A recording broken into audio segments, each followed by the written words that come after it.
On today's episode, we're answering the question, no, we're not, because I'm on the wrong damn outline.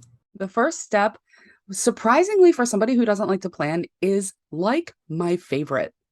I can hyperfixate on this all day long. It is the research.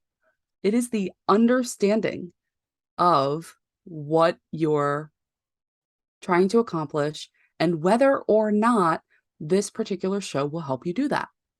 Now, you could have a bunch of different reasons for wanting to get onto podcasts or doing a podcast tour, which is something that Jenny and I talk about a lot.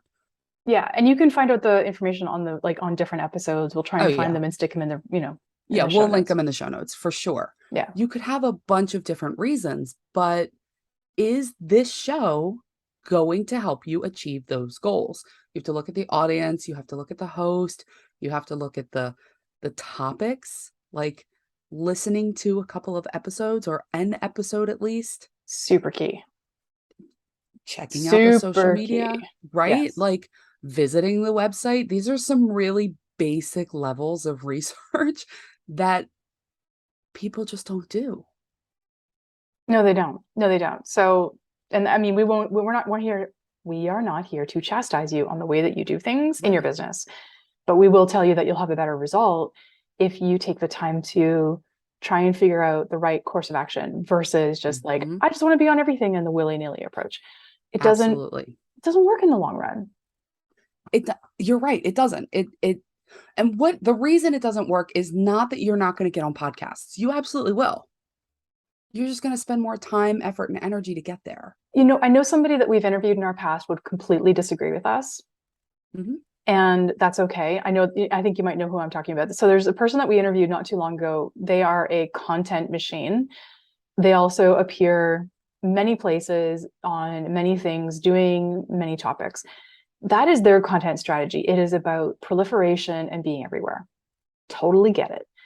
It is, in our experience, better use of time, effort, energy, all that kind of stuff. Because Allison and I are really busy and we don't have the time, effort, and energy to spend on this constantly to be able to be really super hyper focused on making sure that the appearances that we make are specific. That's all.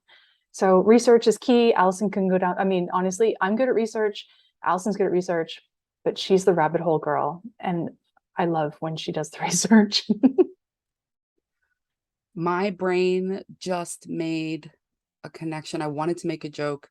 I'll have to flesh it out more, but about rabbit holes and Alice in Wonderland and following the rabbit, and I really feel like there's something there. But okay, so you have found a podcast. You've got one. You've done your research. You know that their style is for you. Back up 1 second though, Why am I backing up? because we research, people may not know where to go. So there is a couple of places you can go real quick if you don't know how to do the research. We're not going to give you like exactly how, but there's something I wanted to mention. It is where you can go, and I don't want you to spend money on podcast research services or podcast platforms that you don't have to spend money on. So you can, there's like places out there where you can spend money, $5.99 a month, $20 a month, or even more, so that you can find podcasts and stuff like that. But you don't need to do that. I mean, you have such a powerful tool at your fingertips, literally even just on your phone or on your computer, by going to things like Listen Notes, Google, Podmatch, those types of sites where you can find decent podcasts. I mean, I use the Apple Podcast app too. I look at Spotify, right? I just start searching stuff. Do it that way first instead of like spending money. You don't have to spend money on this stuff. Anyways, I just wanted to say you can do this completely free. No, and I love that you said that. So yes, we're gonna back up. Um, okay, so how do you research? You found a podcast, wherever you have found that podcast, whether you saw somebody else appear on it, which is a great way to find potential podcasts. You found them in a Apple podcast or your podcast player search. You saw them on Podmatch or another kind of matchmaking for host and guest site. That's when I take to Google and I practice my Google foo skills, and you just start searching for the host, for the podcast itself, for the business name, for anything that you see mentioned, unless, of course, you find a direct link and that makes things easier. And you just start looking for them. Where are they? Where are they hanging out? Is that where your people are hanging out? What are they talking about? Is that what your people are talking about? You want to make sure that there's an audience match. Absolutely. And the audience match is key. And making sure that you do that is like so, so good. I want to talk about the outreach. That's step number 2. Yeah. Step number 2. Tell me about that. Outreach is super key. I actually learned this from you. I remember back in the day, you had already been appearing on podcasts. I hadn't as of yet. This is like way back in the early days of our friendship. And you had already been starting to appear. And I'm like, how the heck are you doing this? So you gave me a template and you're like, hey, use something like this to reach out to people. And it was like, insert name, blah, blah, blah. It had a whole, hey, this is what I talk about. This is blah, blah. Like, I'm not even going to go into the template because I don't have the brain to pull it up in my memory. But one of the things that really stood out to me that you taught me back then was about personalization. Now, as a host, I get it, totally get it. As somebody who was pitching, your idea might be copy paste, hit send, and like it could be like a volume play. If I send out 75 requests, I will get 40 replies and I might book 25 podcasts. I mean, that could be your math in your head. The thing is that if you send out personalized outreach, super bad, like so much better. You're going to get a much better result because people love hearing their name. People love that you've taken a second to say, hey, I listened to your episode on how to make the best, like the ultimate hamburger. I think I have something to contribute to the conversation. I noticed that you didn't have an episode about pickles for your like ultimate hamburgers. And I happen to be the best pickle maker on the Eastern Seaboard. And I would like to contribute information about the best pickles for the best burgers. Could be a cool episode. What do you think? Like, that's personalization. You showed that you listened to the show. You showed that you have something to contribute because they haven't covered that topic yet, or maybe they haven't gone from that angle yet. And you've probably listened to a couple. It shows that you've listened to a couple episodes and stuff.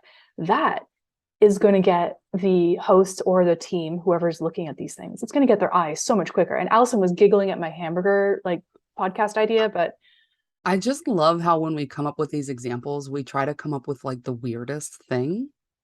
right? Well, it's better than saying basket weaving. I mean, underwater basket Well, weaving's been done. it has, but I mean, it's just, yeah, anyway. And, there is a space for the numbers play if you are that aforementioned content creation machine that Jenny talked about a couple minutes ago. Yeah, no So if, disrespect to that person, by the way. yeah, oh yeah, no, that's like, I cannot do what that person does. No. I am a little jealous that that person can focus like that and have the energy to maintain that. That's not me. And so that's why Jenny and I do this way, I'm because we're also not honestly that. in my 40s. I'm not doing that crap anymore. Right.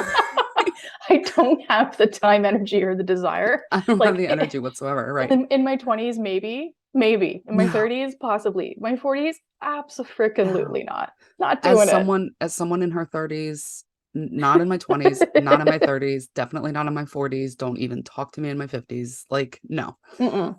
But so here's the thing, you're already doing the research, right? If you're not going for the volume play, you're doing the research.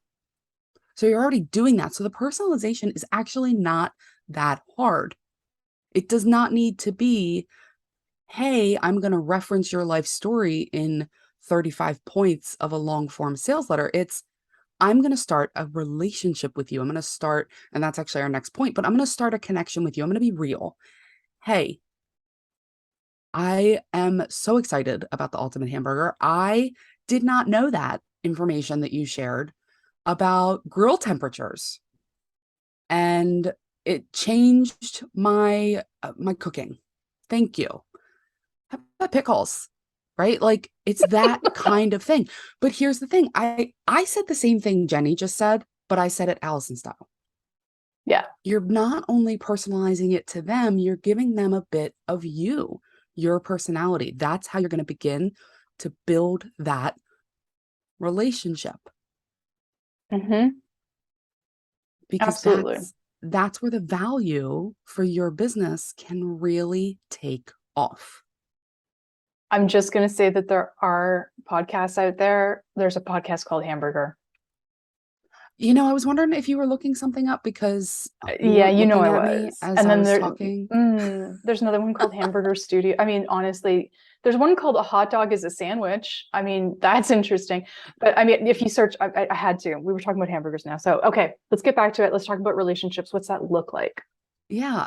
That's Um, step number three. that is our step number 3. So step number 1 is the research, step number 2 is personalized outreach, and step number 3 is relationship, and that's really the focus on building that relationship because it's now not just a transaction. Again, if you're going for just straight volume play, awesome. You may have figured out by now this is probably not the episode for you to listen to. So, And we are not the people to listen to about it. Just saying. right, that's because that's not what we do. That's not how we know. That's not what we know. That's not how we grow. But so our feelings wouldn't be hurt if you turned us off, but you're welcome to stay. The relationship, it's not a transactional thing when you appear on a podcast anymore. It's a relationship building tool. It's an opportunity for you to get to know someone, to share a stage with them, to build a public facing rapport, and then also behind the scenes, follow up.